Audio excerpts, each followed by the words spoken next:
Mucho se dice del estado demencial del cine mainstream, pero algunas de las razones que lo impulsan a andar como un muerto en vida son las mismas que hacen del cine de autor actual una nadería pretenciosa.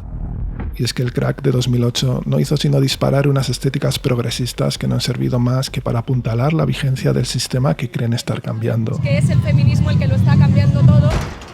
What's this? La posibilidad de rebelión de la que habla Serra en la frase que arranca este vídeo es, pues, un imposible. Españolas. Cine mainstream de autor y periodismo cultural se mueven bajo la brújula de un progresismo que no es más que sumisión con disfraz revolucionario. No estás solo, la izquierda está contigo. En este contexto, no extraña que las obras más interesantes sean precisamente las más reaccionarias. Pero, ¿puede una crítica atravesada por la ideología dominante arrojar luz sobre estos filmes contestatarios? ¿Será casualidad que vivamos un momento en el que haya tanto espectador desesperado por ajustar un visionado a su argumentario? ¿Hasta qué punto son cómplices de todo esto los críticos de cine? Cuando Joker, de Todd Phillips, se estrenó en Venecia, los profesionales de la cosa estaban convencidos de tener ante sus ojos a un superhéroe de izquierdas. Yo lo que creo que esta película no le va a gustar al hijo de Trump. Joker, no vayas a verlo. ¿Cómo se llama el niño? Trampito. Sin embargo, cuando la cinta aterrizó en las carteleras, el Guasón no solo no era de izquierdas, sino que resultó ser muy de derechas. Pocos ejemplos ilustran mejor tanto la inopia progresista como el carácter de burbuja burguesa de los festivales de cine. Años más tarde, cuando también en Venecia se estrenó la muy superior Joker Folie D, esos mismos críticos coincidieron por lo general en una supuesta extirpación del peso político visto en la primera entrega. Pero esta segunda parte no solo resultó ser un film 100% político, sino que además se encuentra entre las mejores películas políticas estrenadas en años. Entonces, ¿a qué llama esta gente film político? Cree uno por aquí que confunden la actualidad, o sea, el inútil ruido ideológico del presente, con la política, ignorando de paso que esta es un imposible en el mundo moderno, donde el sentido de la comunidad ha sido roto y el hombre ha perdido su condición de animal político para convertirse en un lobo para el prójimo dentro de un régimen dominado por el terror. Knock. Knock. ¿Y no era esto de lo que iba Joker Folie D? Who's there?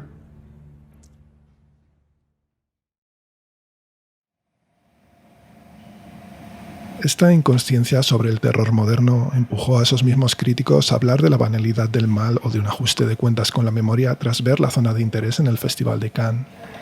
Pero el film de Jonathan Glazer no está interesado en tratar esos asuntos trillados, sino en convertir Auschwitz en un objeto estético para desvelar ante nuestros ojos el mal propio del presente. Ahora bien, ¿cómo va a aceptar un progresista que su sacrosanta democracia, vendida a diario como una forma de bien que nos libera y nos protege del fascismo, es en verdad el continuum de la barbarie? Glazer no afirma en su película que una forma obvia de mal, el fascismo, se expande silencioso ante nosotros, sino que en la identificación y el aislamiento de esa forma obvia de mal se genera un mal sutil, absoluto, que atraviesa nuestra vida de arriba abajo. O sea, que cuando se alza, por ejemplo, un cordón sanitario para frenar el fascismo, se levanta a la vez, de manera automática, un muro discriminatorio que legitima una depuración. Pues es en la inconsciencia de pecado donde el hombre resulta indistinguible de la bestia, donde acaba, sin notarlo, cultivando el mal.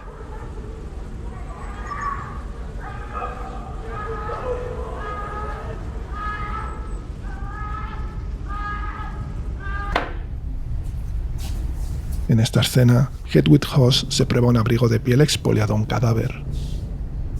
Sus modos son coquetos y sofisticados, sí, pero también bestiales, narcisistas y vanidosos, como los de la democracia. Nos lo queríamos perder. Ya.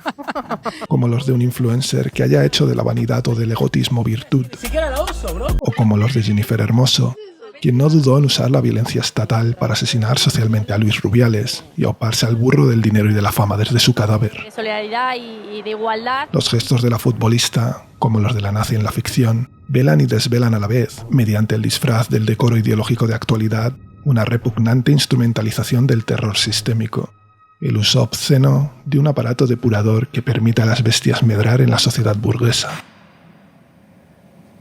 Con enorme brillantez, la zona de interés expone al progresismo como la peor de las formas conservadoras, ya que conserva la violencia social desde las ideologías modernas, forjadoras de un futuro ideal que el tiempo termina siempre por desvelar como la puerta de un paraíso artificial que da al mal absoluto. He's racist, misogynistic, abusive, a dirty cop. Porque las ideologías son, como nos enseñó Dalmacio Negro, religiones políticas, religiones de Estado. Como tal, legitiman el reparto de las culpas, los castigos y los chivos expiatorios que sean necesarios para refrendar la necesidad de la violencia. Una respuesta ejemplar. What are your options? Pues es de ahí de donde surge el Estado moderno, no de un contrato social, como se nos ha vendido tantas veces, sino de una violencia esencial que conforma su ADN.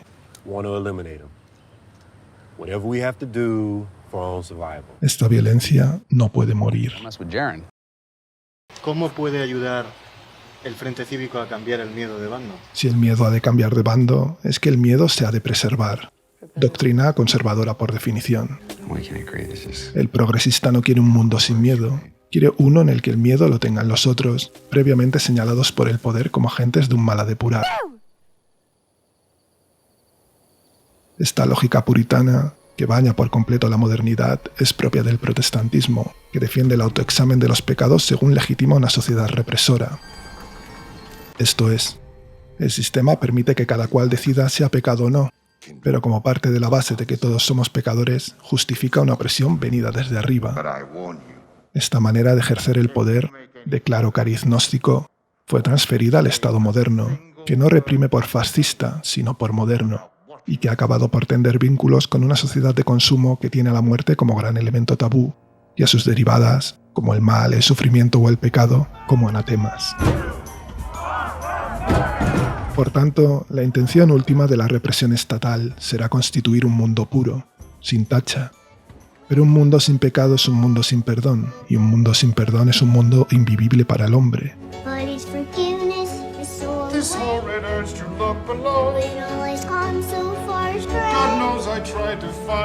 Los progresistas están gestando una sociedad infernal en busca de su paraíso, porque en el utópico viaje han olvidado que la vida y la belleza solo pueden existir en tanto en cuanto estén mediadas por la muerte. Sus anhelos prometeicos buscan, efectivamente, hacerle una arrogante corrección a Dios, al no entender que es precisamente aquello que quieren erradicar lo que nos garantiza la libertad, pues esta es solo posible allá donde se da el pecado, allá donde existe la posibilidad de elegir, incluso mal.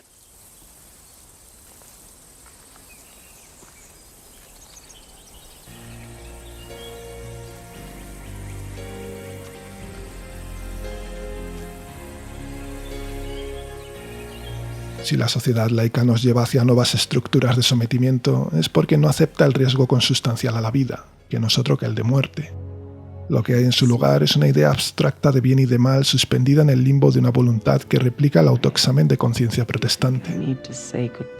Esta voluntad, elevada a la categoría de mito, no admite discusión, y en ella se cifra otro mito, el de la libertad. Sin libertad la vida no merece la pena ser vivida. Que marcha de la mano de su contrapeso, la opresión estatal. No sé cómo terminar este discurso que yo ya creo que va siendo largo. De modo que son las nuevas ideologías y los nuevos mitos los garantes del poder represor, junto con las nuevas formas de idolatría. Pour moi, la religion juive, quand on est, bien que je ne sache pas vraiment si je suis croyante, mais disons, la philosophie de la religion juive, je connais pas assez bien les autres pour en parler, c'est, au fond, si tu respectes ton Dieu, tu seras un homme libre face aux autres hommes.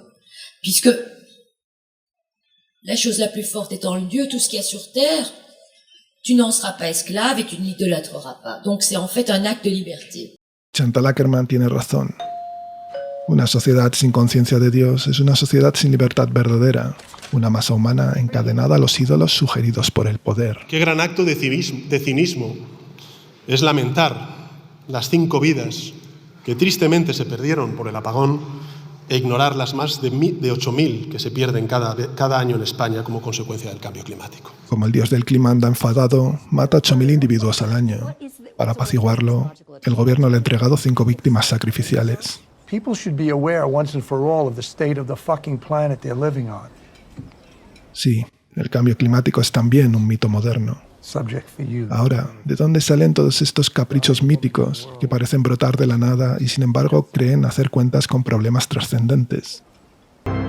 La Revolución Francesa, con sus ideales sobre la igualdad y la creación de conceptos como la ciudadanía, sirve de sustrato para todos ellos. Pues es en este periodo histórico cuando se gestó el germen de los derechos humanos, supuesta redundancia del derecho natural, a la postre, retórica protectora de la voluntad individual por encima de la vida. En la modernidad, donde el sentido de comunidad, de pueblo, no existe, el derecho ya no puede defender lo que es bueno para todos, sino una libertad individualista que genera, significativamente, un pensamiento uniformado. Los derechos humanos, por tanto, no son más que una manifestación sofisticada de la libertad liberal, que tiene por frontera a la propia libertad. De ahí su absurdo. Avanzar y seguir conquistando derechos. Esa vocación de ampliar derechos. Levantarnos mañana con más derechos. De ahí su incapacidad para concretar. Que las feministas hemos ido demasiado lejos. Para definir un límite. Que el feminismo ha ido demasiado lejos. La naturaleza del derecho ha dejado de ser concreta, comunal, realista y discutible para volverse abstracta, individualista, ideológica e indiscutible. Por eso, los derechos humanos pueden alzarse hasta destrozarlo sobre el verdadero derecho, aquel que protege lo bueno en comunidad y es disfrutable por todos. La presunción de inocencia está por delante del testimonio de mujeres jóvenes. Sí, la mujer también ha devenido un mito, una abstracción incuestionable, y quizás ello explique la incapacidad del mainstream actual para apelar al sentido de la maravilla, ya que nadie puede vivir aventuras excitantes sin correr riesgos reales, sin tener contacto con el gran tabú. Los derechos míticos presentan además otro gran problema, puesto que lo que defienden es una voluntad por encima del bien y del mal. Los elementos conformantes son sometidos a un proceso de igualación, o sea, a una pérdida de su valor real. Por ejemplo, ante un embarazo, como lo único importante es la voluntad de la fémina, la maternidad y el aborto terminan suspendidos en una balanza imaginaria como dos opciones igual de aceptables, o sea, intercambiables, a pesar de ser antagónicas, pues una da la vida y la otra la quita. ¿Abortar entonces es bueno o es malo? Ni lo uno ni lo otro. Autoexamen de conciencia. Conciencia perdida en el limbo de la voluntad. ¿Podemos hablar entonces de una libertad genuina? Treat this world as it deserves. There are no principles, just circumstances. Exacto. Los derechos humanos condenan a la sociedad al nihilismo.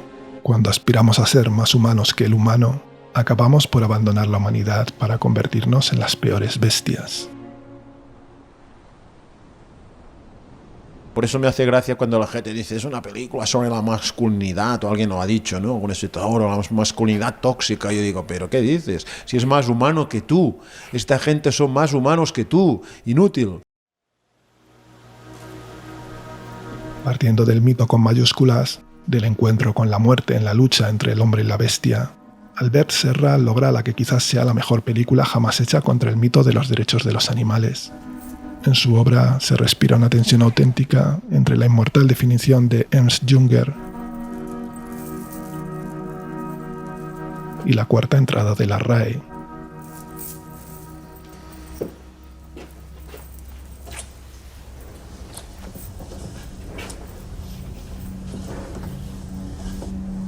Como Angélica Lidl, el cineasta de Bañolas se acerca a la tauromaquia por su fascinante condición sacramental, que hace corpórea una verdad trascendente, el recuerdo de nuestra frágil condición humana al contacto con la muerte, que llena de sentido la vida y desactiva al toro como ídolo para devolverle su naturaleza animal, mortal. Los nuevos derechos viven de espaldas a la realidad porque no son más que ideología.